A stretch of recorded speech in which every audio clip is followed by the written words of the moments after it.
1304 North Euclid Avenue. Pushed all the way out to Main where kitchen ties in.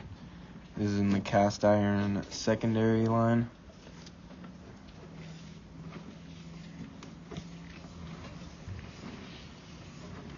Lateral line that ties in most likely laundry. Dropping in right there where ABS ties into cast iron.